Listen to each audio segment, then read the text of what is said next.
Hi, this is Melanie from Dear Debt. You are listening to Eric Rosenberg, who totally rocks, and you are about to listen to the Personal Profitability Podcast.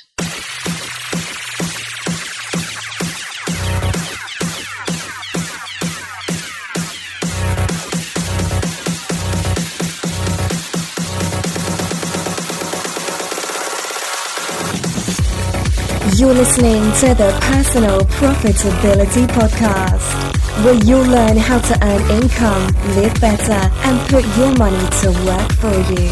Here's your guide on your path to personal profitability, Eric Rosenberg.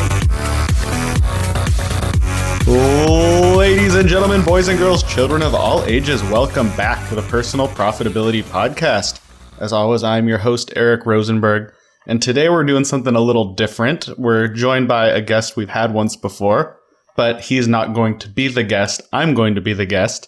So today with me is one of my very good friends, probably my best blogger buddy, if you want to call him that, Jeff Fruhwirth. Give a shout out, say hello. Hi, everybody. Good to be back. So, Jeff, you might remember from, I think it was our very first interview of the podcast. So that was episode number 3. Now about 3-4 months in. So it's exciting. We're still going, and it's fun to have Jeff back. So as always, for our interviews, we have our beer of the day. What are you drinking as you interview me, Jeff?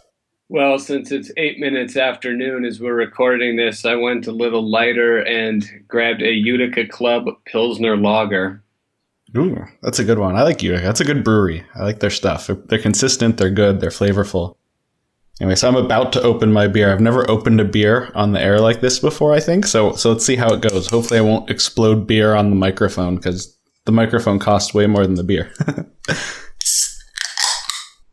I know now, are you all thirsty out there in podcast land? Remember, if you're, we love, I always say, personal finance should be fun. So please do join me in a beer if you are able. Obviously, if you are in the car or at work and work frowns upon those things, do not have a beer. But if you're able to, you can join us. I'm actually having a really cheap beer that's not that great today. It's a Simple Times Pilsner. You can only get them at Trader Joe's, but they're better than a PBR and cost about the same as a PBR. And it's all right, refreshing on a hot day. I thought I'd give it a try. Definitely not my favorite beer ever, but for the cost, it's pretty good. So cheers, Jeff. Clinky, clinky. Clink, clink. All right. So as I briefly mentioned, everybody, what we're doing today, Jeff is going to turn the microphone around and interview me and ask me some questions about my own journey and everything I've done with my personal finances, with my businesses, all that good stuff. So from this point forward, the whole interview, the whole podcast is in Jeff's hands. I'm hoping it's in good hands. This is a total experiment for me. And but I trust Jeff. He's a great guy. So Jeff, it is all yours. All right. Thanks a lot, Eric. So I have a few questions prepared for you today, just so all of your podcast listeners can get to know a little bit about you better if they're not frequent readers of the blog, and if they haven't been reading your blog for the 6 or so years that you've been writing, I think. Okay, so Eric, for those of you that haven't been following along in your blogging journey from the very beginning, can you talk a bit about how you started Narrow Bridge Finance and then the transition from that to personal profitability? Sure. So I first started in was actually just after college. I got my first job ever out of school was in a bank. It was just a local regional bank in the Denver area. And while I was working there, I learned all this great stuff. They gave us this huge training course on all things bank related. And I was on the management trainee program. So they put quite a lot of work into teaching us everything we'd know to be a branch manager. And I was acting as the branch manager in my time there. And I learned everything about how checking accounts work and savings accounts and CDs and retirement accounts and IRAs and the tax implications of all of these. And I was the person who approved mortgage loans and new credit cards, a new line of credit that came through our branch. And all the things that relate to underwriting the loans and the credit scores and the credit reports. So every piece of any personal relationship with a bank. I wasn't doing as much business stuff at that point. I was really focused on individuals. I got trained and learned how to do all of it. And when I left the bank, I was there about 6 months. It wasn't really the right fit for me in my career for what I wanted to do.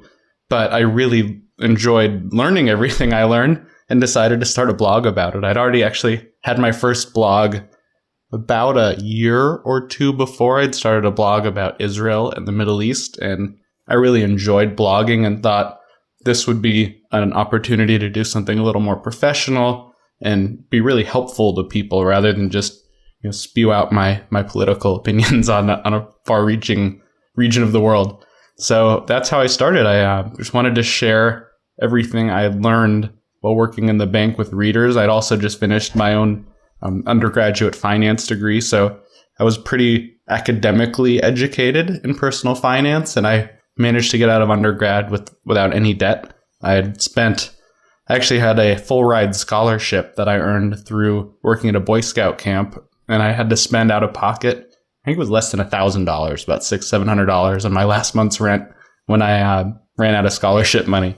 But yeah, that scholarship covered room, board, tuition, fees, everything in college. And I got out of school debt free and thought this is an increasingly rare thing that people get out of school debt free. And I wanted to share that story and help people with everything I learned at the bank. So that's how I got started. The move to personal profitability actually just came, the idea came last summer, so mid 2014. It was kind of a funny aha moment. I was in the shower at my old rental. The best ideas come to you in the shower often for a lot of people. So I was sitting in the shower thinking about the blog and what it's about. I was really having an existential period thinking about the blog and everything. I just gone to the World Domination Summit, which is a big kind of entrepreneurship, travel, do your thing, love fest that's run here in Oregon, in Portland. And I was all gung-ho about everything. I really wanted to rejuvenate things and be the best online presence I could be. And I thought what the core of that is a big question. That time it was called Narrow Bridge Finance, and I'd been doing it for about 5 years. And I thought, what's Narrow Bridge Finance really about? What do I want to help people do? I was getting kind of wandering on the direction of everything, and my posts at the time, if you look, were kind of all over the map as well. I mean, I think they were all good and helpful, but they weren't super focused on one direction. And when I was standing in the shower, I had that aha moment. I was like, oh, I know what it's about. And the words personal profitability popped into my head, and I hurried up and rinsed off and dried off and ran downstairs. And my wife was standing in the kitchen. I said to my wife, I just figured out what Narrow Bridge Finance is all about. Personal profitability. And that's the direction I went with it. And I rebranded, I relaunched the blog with a new name, personalprofitability.com instead of narrowbridge.net. So I got my own real .com like a grown-up. And I put the new design, the new homepage. I launched this podcast. I refocused the blog posts on 4 different silos, 4 different main categories about growing your wealth, paying off your debt, just things like that. And that's how I got here today. Very cool. It seems like it took you a little while to kind of get focused, but you finally made it in the end. Yeah, it only took 5 years to figure out what I was writing about. Right. Sometimes it's a little bit tougher than you'd think. Okay, so Eric, you talked a bit about being able to get through undergrad debt-free, yet there was still quite a few posts on your site about paying off student loan debt. Can you talk about how that came to be? Sure. So about a year after I graduated from undergrad, I had that time working in the bank. Actually, after that, I got a waiter job. I was a server for about 3 months. And actually, that was actually a wonderful experience. I've written a little bit about that as well. But then I got my next real job, which turned out to be the start of my real career. I got a job at a major telecom company in the finance and accounting side. And when I was looking for that job at the same time, I started applying for grad schools because I knew in the long run I wanted to get an MBA. It has a lot of pretty big career benefits. I knew in the short term, it wasn't probably going to do much for me.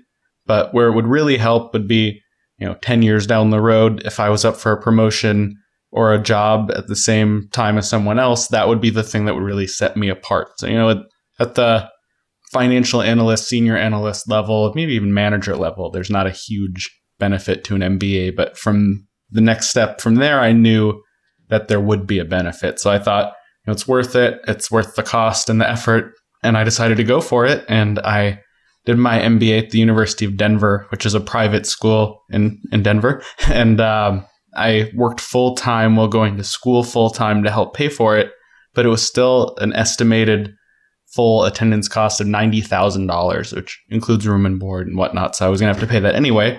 But $90,000 is no chunk of change, and the tuition was, I think, $67,000 for the whole program. So that was a lot of money, plus very expensive business school books. And I was going to work, and that helped pay for a big part of it. I ended up with about $40,000 in student loans that I had to take out to help pay for it. So it was not. I didn't get out free and clear like I did from undergrad. That's a lot of money for that fancy pants MBA degree. I actually have it. I'm looking at the framed certificate now. It's funny, you think about it. When you go to high school, you're really working from when you're 5 years old till you're 18 for a half a sheet of paper that says you graduated, and you can get a job that's a little better than everyone else's job.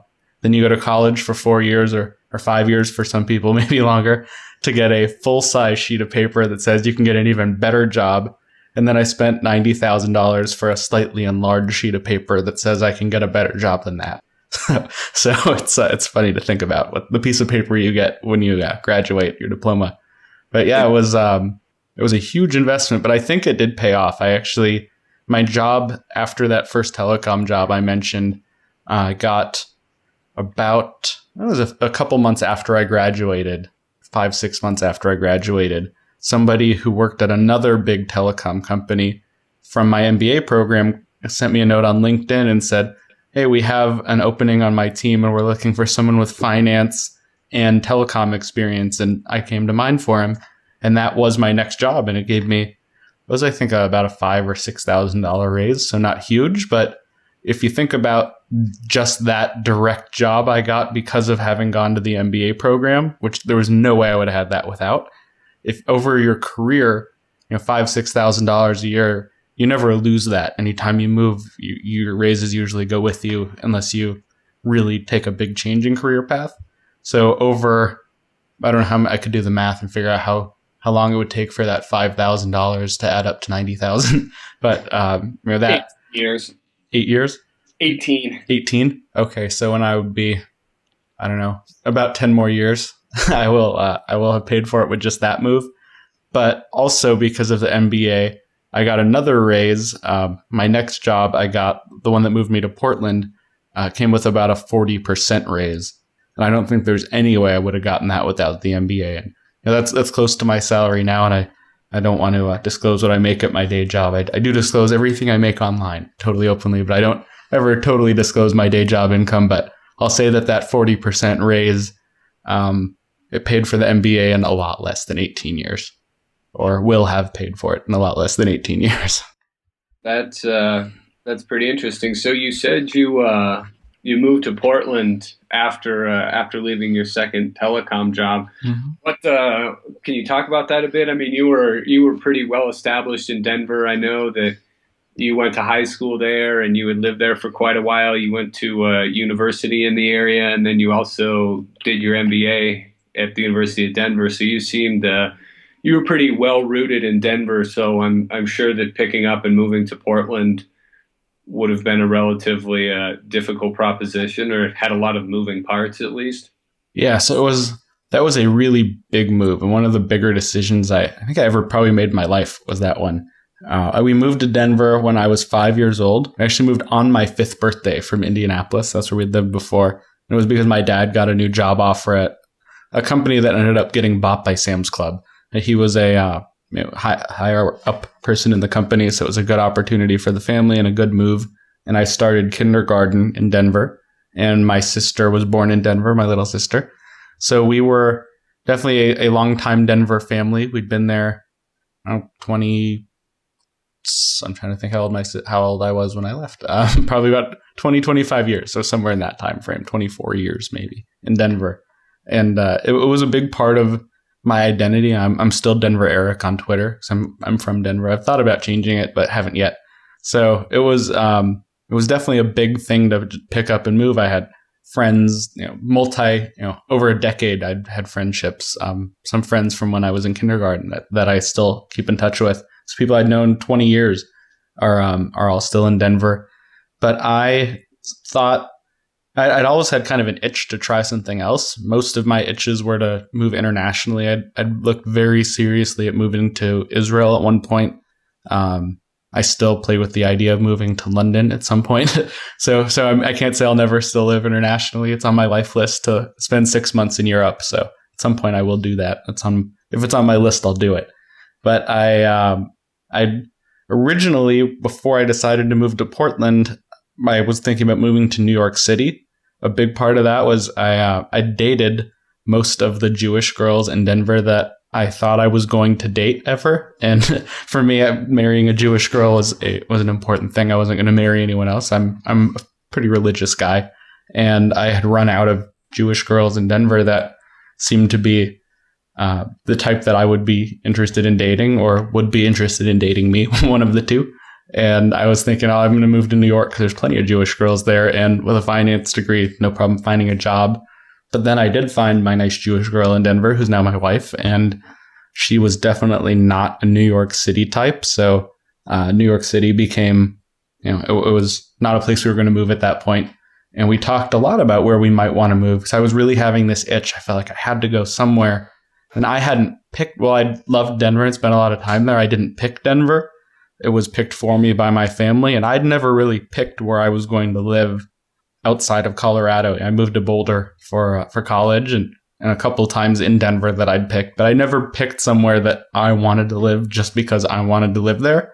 And my wife, then fiance, and I checked out Seattle. We checked out Portland. We talked about San Diego. And Portland was the one that we decided was the winner, and we just picked. I found a job here. I applied online to probably 50 jobs. It was a lot of jobs. Once I made up my mind that I was going, and we both agreed we were going to go, I applied for just tons and tons of jobs. And one of them I applied for, the recruiter for that job emailed me back and said, well, this job isn't going to work for you, but we have another that might be a great fit. And we had a couple phone calls, and then I had a couple phone interviews and a Skype interview. And 3 weeks later, I was on the way to Portland. Okay, Eric, you got a job and moved to Portland. I was under the impression that pretty much nobody under the age of 35 in Portland even had a job. That's nice that you got one beforehand. You also do a little freelance work on the side. Can you tell me how you got started and maybe give a few tips for somebody who's looking to start freelancing and earning a little side income to pay down their debt or save for a move or just start building their own business so they can quit their job and work for themselves? Sure. So I started freelancing kind of accidentally, but it was all related to what was then Narrowbridge Finance. I always insisted on doing all of my own web design work, even if it was stressful and frustrating, because at that point it saved me a lot of money. I wasn't making a lot of money on the blog. So I wanted to make sure the money I was making, I got to keep. I didn't want to be losing money on my online enterprises. So I just learned how to do it all myself. I became very good with WordPress and online hosting and all these other things. And I started helping out friends when they wanted to start blogs. And some of my other finance blogging friends asked for help moving blogs from one host to another, going from Blogger to WordPress. There's all sorts of maintenance things that go into blogging behind the scenes that I did so many times. It wasn't that big of a deal for me to do it. But for people who'd never done it before, it was pretty big. So I started helping friends for free initially, and then figured out maybe I'll charge a little bit for this, and a little bit, grew and grew, and I kept raising my rates, and that's how I became an online WordPress consultant. I do quite a few designs. I just finished one actually last night for Studentnomics.com for my friend Martin. I'm always working on new designs and helping people out. And that has become a pretty good income source. For really close friends, I give a buddy discount. But for most people, I charge a decent rate for all the work I put in. It's not easy. It's not 0 hours. I'm not just taking a template and clicking deploy. There's a lot of work and thought and design that goes into it. And that is a valued skill. And I looked at what other freelancers were charging for that type of skill. And I was way under the market initially. And I raised my rates up to be more competitive with what other people are doing. So it's worth my time to invest all that time into someone's site design. And in parallel to that, also because of the blog, I became, I'd like to think, a much better writer. I wouldn't say I'm the best writer by any means, but I've improved a lot. If you go way back into my oldest posts, they're not all that great. And my newer posts, I'd like to think, are pretty good. And they're always getting better. I think we can always improve in anything we do. But the online writing also led to a freelance direction. I started writing on some other sites for small fee. It began pretty low, and that fee has grown over time. It started, I think my first freelance post I was doing were about $25 a post, which for a brand new freelancer isn't a bad rate. It's not the best rate, but it's not bad for getting started out. And I grew my rate from there quite a bit. And now I can't say what all my top rates are, but I have done posts for some clients in the $300 range. I typically do more in the $100 to $200 range, some over $200, but mostly in the $100 to $200 range. And that number is continuing to rise as my skills are more refined and my expert status is more recognized and in demand.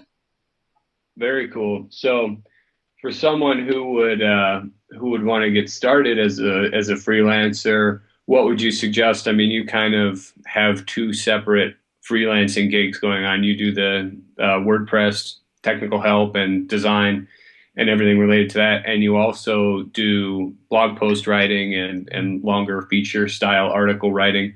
Which one would you recommend someone focusing on if they wanted to get started?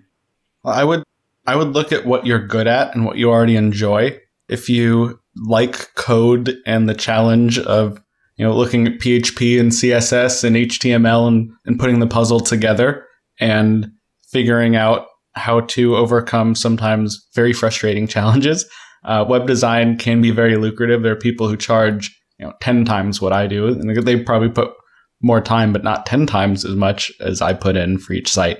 So that can be very lucrative. There's always people looking for websites. Every business now, no matter what, should have an online presence. It doesn't matter if you're a restaurant or a plumber or a multinational corporation. You should always have some sort of online presence that's your own website that you control. And that means there's a lot of companies out there who need your services. But you have to be willing to pitch yourself and market yourself. And that's true with any freelance job. You can't assume people will just come to you. So sometimes they do, which is always nice. I've had people just come to me. But generally, you have to get out there and hustle and apply and look for the jobs and look for the gigs and network a lot. And for website design, networking is huge, and getting your name out there and putting yourself out there. So if you're more technically inclined, that's a great way to go. If you are less technical, obviously, that's not something that will appeal to you, and writing might appeal to you a lot more. But there's a lot of other different types of freelance gigs outside of those two as well. I have my sister-in-law is building a growing graphic design business, and that is something that I have very little skills and knowledge in. I can do just enough to help people for put some of the images together on the websites that I build. But whenever I need logos or anything, I actually point even my own clients to her, because I know she'll do a much better job than I could ever do on a graphic design. She's creative and clever and fun. So she's building that business. That's something that I can't do. So really find what you're good at and what you enjoy. That is something somebody would be willing to pay money for. And you can look, one place to look for ideas is just go to Fiverr, fiverr.com. and see what people are paying $5 for. And now there's add-on gigs. You can make way more than $5 from Fiverr. But that is a place to see what people are doing online for money. You can see all the different categories of gigs. You could also look at formerly Odesk. That's where I found some of the freelancers I've hired who are more technical developers who can create custom plugins, things like that. And look, it's now called Upwork.com instead of Odesk. So it's a weird one to say, to adjust from Odesk to Upwork. But Upwork is another place to look. You can list your skills. You can see what categories people are hiring for, and take some qualification tests even to show that you are well qualified and deserving of being hired. So you can start on one of those places and just see what other people are doing, maybe even sign up yourself and list your own skills and start building up a client base. Okay, those sound like some great tips for anyone. And as usual, the most important part about any tip that you get online or off is to actually take action on the advice. Yes. So I've seen so many people just talk about what they're going to do and keep trying to learn more and more and more about being the best at it. But unless you just start, you'll never make a dollar. You can't sell something that's not for sale. So even if you're not totally ready yet, just dive in and give it a shot, and you can learn along the way. Because there have definitely been WordPress issues and even some writing things that have come up that I haven't known how to do, and I've had to learn, and they make me better and more valuable. But I've always been able to figure it out. All right, so let's move on to the last question I had prepared. I noticed on your site and on your podcast you talk about travel quite a bit. You seem to go quite a few places. I mean, you and I have been like internet friends since 2009 or 2010, and you've gone to Spain since I've known you. You just got back from there. You've gone to Canada. You've gone to California multiple times. You've gone to Israel, I believe, New York City, and these. You're just talking about the last couple of months there. So can you tell everybody how much all that costs for you and how you can save money while doing all that? Sure. So I have, so as Jeff alluded, I talk about travel hacking a lot. It's all of these trips would not be possible if I had to pay full price. Plane tickets, if you pay list price, can be a lot of money, thousands of dollars for big international trips. Hotels also can, $100 a night is a reasonable hotel rate for a lot of hotels, but nice hotels can cost hundreds and hundreds a night, especially if you're on a multi-week trip that can add up to thousands of dollars very quickly. So I do what is commonly called as travel hacking. That is trying to take advantage, not illegally or breaking the rules, but within the frameworks of how the system works, try to earn and build up a huge point and mile balance as cheaply as possible to use those for then free and discounted travel around the world. And as Jeff mentioned, since I've started travel hacking, my biggest international trips have been, I think, 2 trips to Israel. One solo, actually it was with my mom, but I paid for my own way. And one with my wife, who then my girlfriend, who we went to my cousin's wedding in Tel Aviv and all around Israel. One trip, my first big travel hack, I went with a friend to London, Paris, and Amsterdam.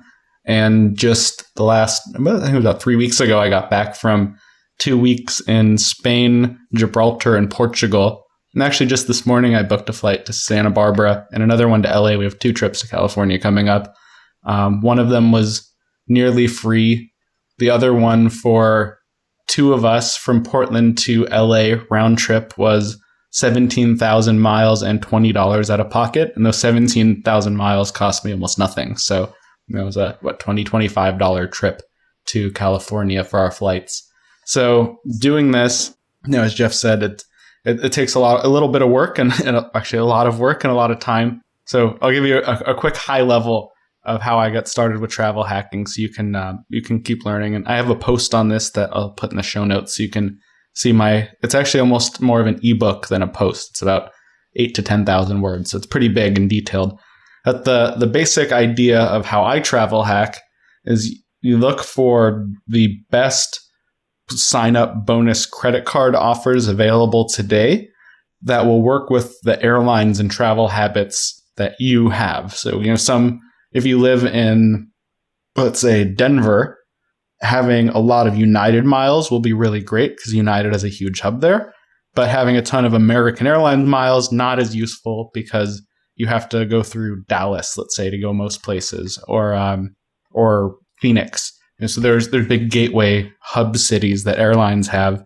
In Denver, it was really easy because we had United and Southwest and Frontier, all with major hubs and operations in Denver. Living in Portland, we have quite a bit more limited hub. We have Alaska Airlines here, which is a little tougher to get miles for. There's still ways to do it. But you have to really think about what airlines you use and what places you want to travel or travel regularly. And if you travel to whatever city in America to go back home and visit family, you'll want to be able to get there easily. If you like crossing the pond and going to Europe, you'll want to get there easily. So you have to think about that. But there's a few big travel rewards cards. Some come from Chase, some come from Barclay Card, some come from Citibank. They're the biggest for the travel hacking cards, though there's others out there. And when you sign up, you get these big sign up bonuses, 50,000 miles. My best was 100,000 American miles for a card. And some of these cards do have annual fees. So you have to plan out when you want to close the cards, if you want to keep them open year to year, which many of them I do because the value I get from the miles and the free travel I calculated is worth more than the annual fee. But it's not always the case. So you have to plan that out. But you also, when you sign up for these cards, have to hit a minimum spend level within a certain number of months to get the big bonus. So one example, the Chase Sapphire Preferred, I think last I saw was you have to spend $3,000 within 3 months to get a 40,000 point bonus. And that's always changing. So by the time you hear this, it might be outdated. But those types of deals are very common. But sometimes if you sign up I often will sign up for multiple cards in the same day for credit reporting reasons, which I'll get into more detail about in those blog posts. But when you sign up for 3 or 4 cards in a day that have a $2,000 to $5,000 minimum spend, one of them I signed up for, I think had a $15,000 spend I had to get for the 100,000 miles. All of a sudden you have to spend $20,000 on your credit cards in 3-4 months, which is a lot more money than most of us earn, let alone could spend on credit cards. So there's these techniques used called manufactured spending, where you go buy gift cards and reloadable bank cards and cash cards with your credit card.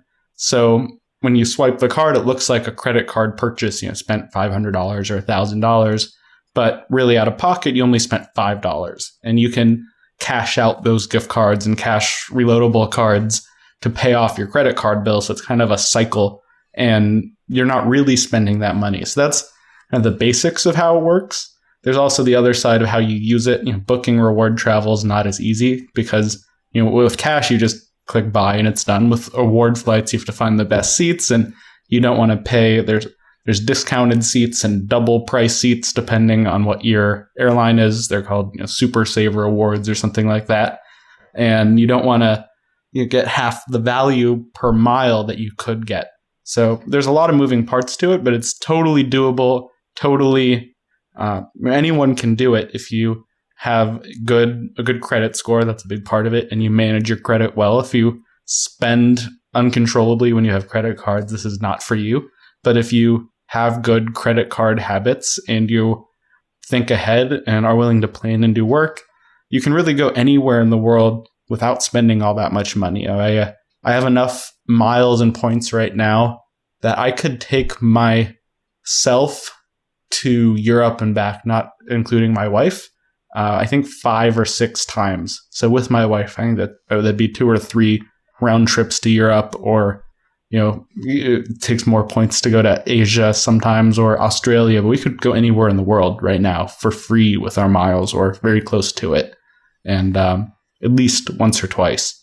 And that's for the 2 of us. So there's a lot of great value to that. When I just went on my trip to Spain, we used miles to get there. And the routing is not always super easy when you use miles. We had to have a couple stops both ways. but they weren't too bad. And we also we stayed in hostels for part of our trip in Spain to save some money. And we stayed in a 5-star Sheraton in downtown Lisbon, using a combination of cash and points. There's different ways you can use your points at hotels. Some are fully points, some are fully cash, or you can do a combination of cash and points. And that usually gives you a better point value than if you just did all points.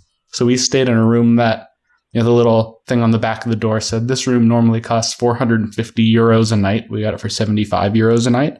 So, there's lots of great tricks you can do and use, and it will save you tons of money on travel. And I really recommend anyone does it, because you're traveling the world. The world's a big place. And if you've never been outside of your comfort zone, you can learn a lot about people and yourself and the whole world by going to see it. And, it's all out there waiting for you. That's a lot of information, and for those of you who might be a little overwhelmed, I highly recommend you check out the Ultimate Beginner's Guide to Travel Hacking, I believe Eric called it, on the site, and that'll give you a few good places to get started. And one last question, Eric, before I keep you too long. What's next for you and your wife and I guess your family now, Personal Profitability and your freelance business?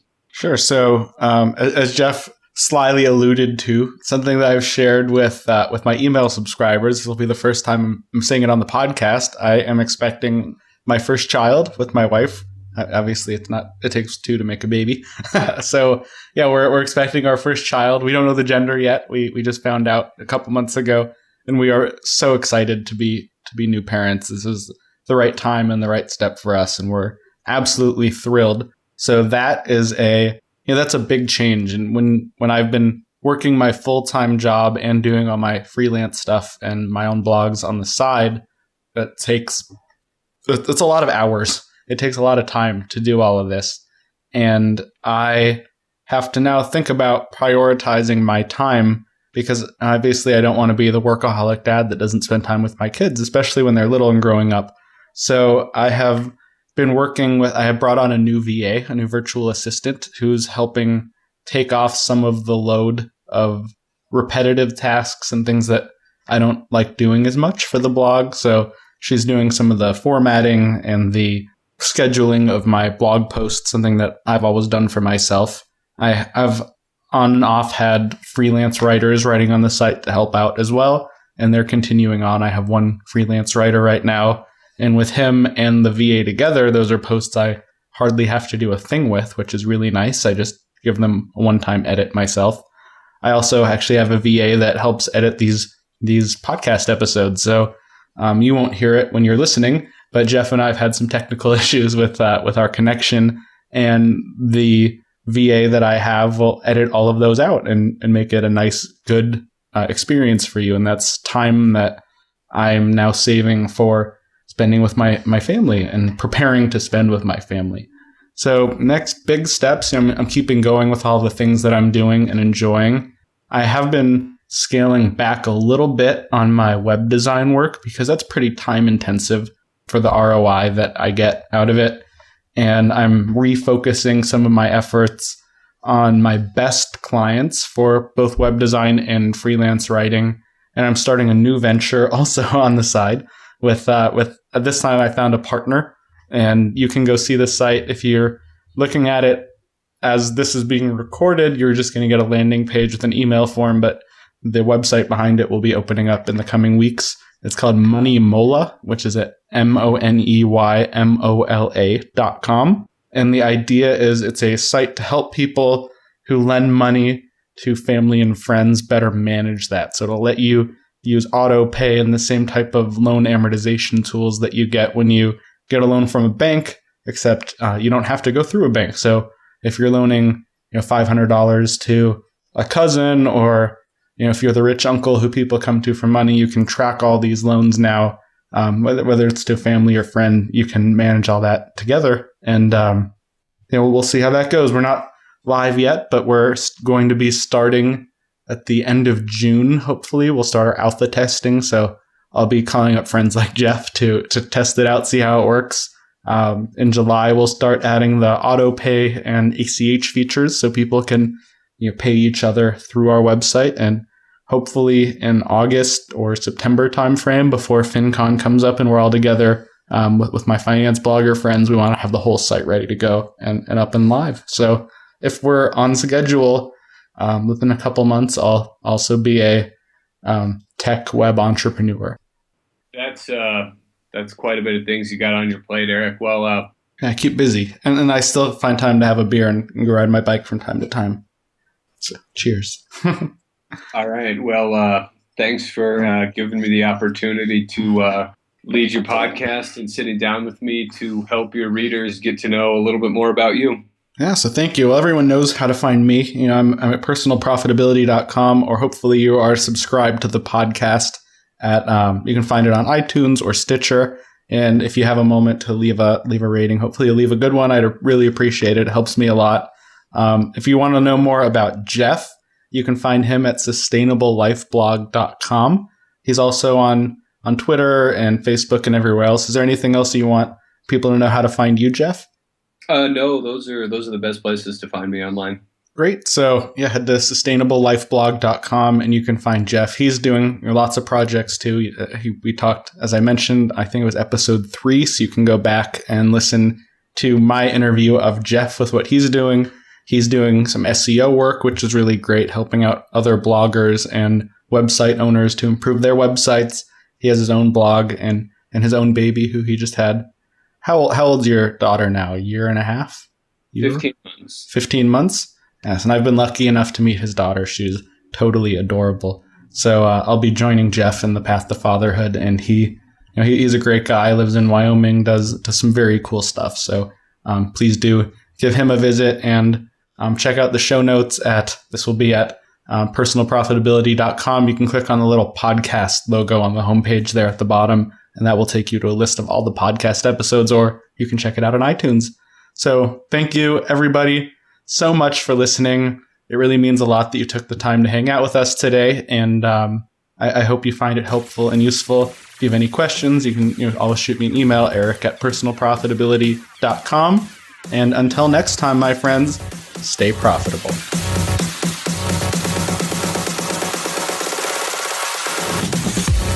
Thanks for listening to the Personal Profitability Podcast. If you enjoyed this episode, please leave a rating on iTunes or share it with a friend.